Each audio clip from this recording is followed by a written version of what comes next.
કારેલીબાગ ડીઓની ઓફિસે આવ્યા છે રજૂઆત કરવા માટે.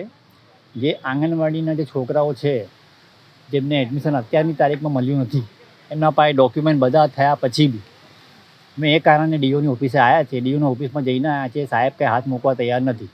અમારી વિનંતી એ જ છે કે જે બી છોકરાઓ આંગણવાડીમાં જેટલા બી છોકરાઓ ભણે છે જેમના ડોક્યુમેન્ટ કમ્પ્લીટ છે, હોના કારણે બી એ લોકોને સર્ટીને આધારે એમને એડમિશન નથી મળ્યું. એનું કારણ શું? અમે ખાલી કારણ જાણવા માટે ઊભેલા છે.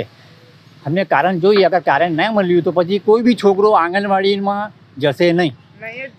કોઈ બી છોકરો આંગણવાડી કોઈ નહીં જાય. છોકરો જો તમે આંગણવાડીનું સર્ટી તમને દેખાય છે કે સહી સિક્કાવાળું છે, એ કારણ બી તમારા છોકરાને સર્ટી ના મળે, એડમિશન ના મળે, તો પછી એનું કારણ શું છે?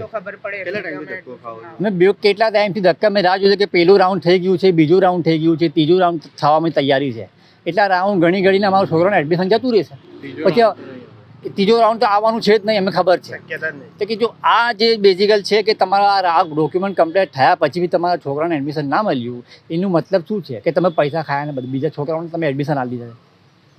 ટૂંક સમયમાં સ્કૂલો ચાલુ થવાની, કઈ રીતે 8 કે 9 તારીખની સ્કૂલો ચાલુ થવાની છે. અમારા છોકરાઓને કેવી રીતે ભરાવાના? એડમિશન જ કેવી રીતે મળશે? એડમિશન તો ચલો ભણવાની બહુ દૂરની વાત છે, એડમિશન મળે એ બહુ વાત છે. બરાબર છે.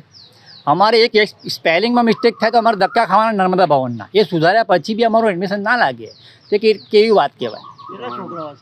મારા 2 છોકરાઓ છે. વડીલ એમાં એક છોકરો છે મારો આદિલ અનીસ ખાન પઠાણ. ટોટલ કેટલા છોકરા? 2 છોકરાઓ છે મારા. ટોટલ તો બહુ બધા છોકરાઓ છે. ગણતીમાં તો ભાઈ આંગણવાડી છે લગભગ તો તમારા 30-40 છોકરાઓ છે. એક બી છોકરાનો નંબર લાગ્યો નથી.